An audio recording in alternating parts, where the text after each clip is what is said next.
go to the dogfight position.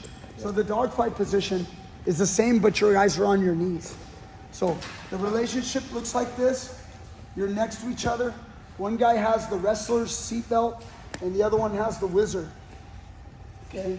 So usually the guy with the wrestler's seatbelt, the Cass's position, is stepped in the hole. Because if he's not stepped in the hole, like right now, he's not stepped in the hole. No, so we're gonna, yeah. So he wants, this guy's behind the other guy.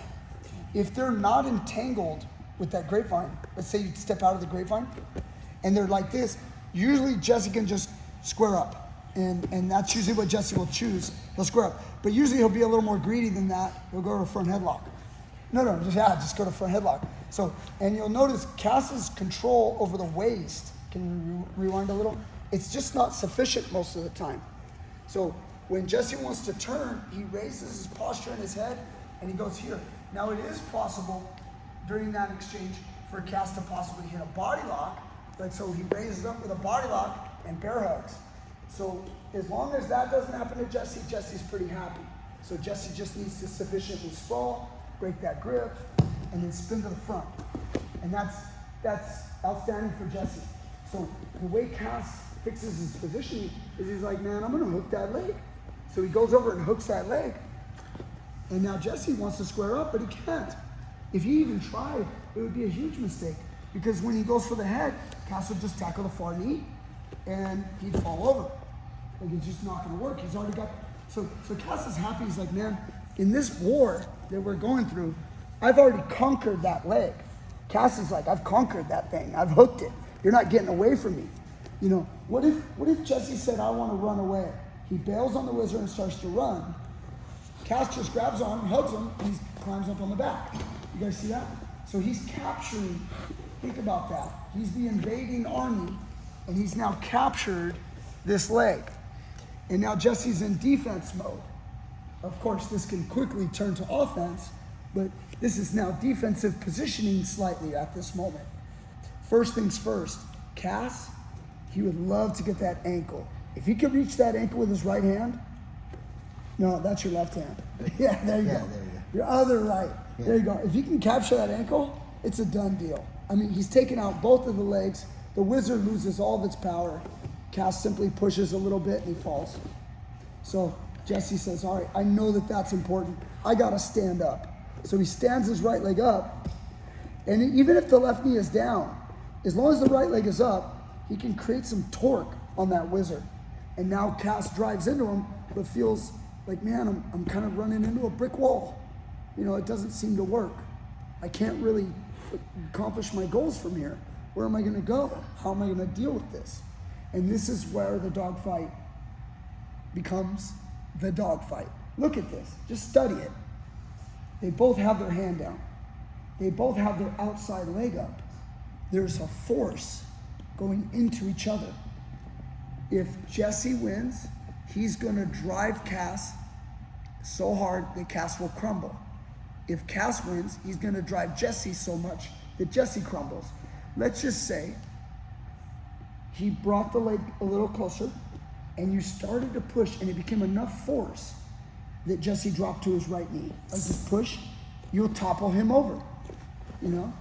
And then the same token, Jesse's part of his dogfight, he brings his right foot closer and he pushes off that foot, turns his hip, elevates his leg, and there's too much pressure and he crumbles. This is where the dogfight, the name comes in. This is how it works. This is the basics. Get in this position right now with your partner. Start with 2 knees down. I'll tell you what, ask your partner to stay on their knees, and then let both guys learn. You go outside leg up, push towards him, and backward a little bit for you. See that? And that makes him fall to his butt. And then they switch, and Jesse goes, if I ever see your knee down, he just brings that right leg close and stands up and drives and hips, and then it's like a throw. Technical Uchimata throws, we control the far arm. If he reached up and grabbed and pulled that arm, that would work great. It would work great as long as you could, get the driving force out of the legs. But don't think that you always need it. You don't always need it. Because if Jesse just puts enough weight on this, and Cass is a strong guy, but even Cass isn't gonna do a one-handed handstand with Jesse's weight coming crashing down. So if you watch, can you do it as slow as possible? Elevate the leg, Cass will hold it as long as he can. At the last moment, he takes the arm out because there's just a crushing amount of weight coming. And so it becomes natural to take your arm out, okay? There's no way you could keep it. So keep that in mind. Jesse doesn't need to grab that arm all the time. He just needs to have some good hips and some good pressure with his whizzer and his uchimata, his elevation. Nice. And then after they've done that a few times, they switch. They stay on the same side, but now Cass gets to have the uchimata. Don't get confused, guys. The guy with the wrestler's seatbelt is the one that steps behind the other leg.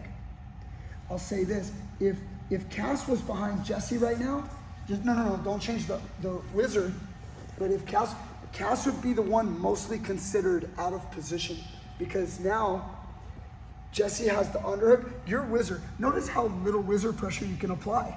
Try to put some whizzer pressure. You don't really have your leg to uchimata, and he has an uchimata with a seatbelt or an underhook. So now when Jesse does the action on the uchimata, it's like Cass is gonna feel like he's being elevated very easily. Having said that, I'll be honest, I actually lost this position in a live match with Jeff Glover. Jeff Glover actually, I don't want to say he took me down, but he got on top of me from this position. So I'll show you that later. What he did. It kind of blew my mind. Anyway, I'll show you guys maybe some other time. So do you feel that, Cass? So you don't want to be here. This is definitely Jesse's position, okay? So we have to understand the guy with this position is the one that's in the hole, which means Jesse's gonna take his leg out, he's gonna wrap over Cass's leg, and now Cass has some good uchimata. He can go outside leg up, hop, remember, bring this foot close, because if this leg is not close, you cannot lift that leg. Try to lift it. It's like lift his body weight. You can't lift his body weight. You gotta bring that one close. And guys, I'm greedy, man. I'll bring that thing up and I'll elevate, and now elevate, and that'll knock him right down. Of course, watch getting rolled through. Balance is important. Getting rolled is another part of the game that will come later. Okay, so I want you guys to get in this position. And then what is Jesse's move? Outside leg up. Just outside leg up. Sit him back towards his heels and drive into him and try to capture far knee. Okay? If you guys are in a true dogfight, it's gonna get real interesting. Okay? Let's go. Ready? Basics of the dogfight. Go get it, guys. Like, share, subscribe, comment down below. I'll see you guys next time with more great stuff.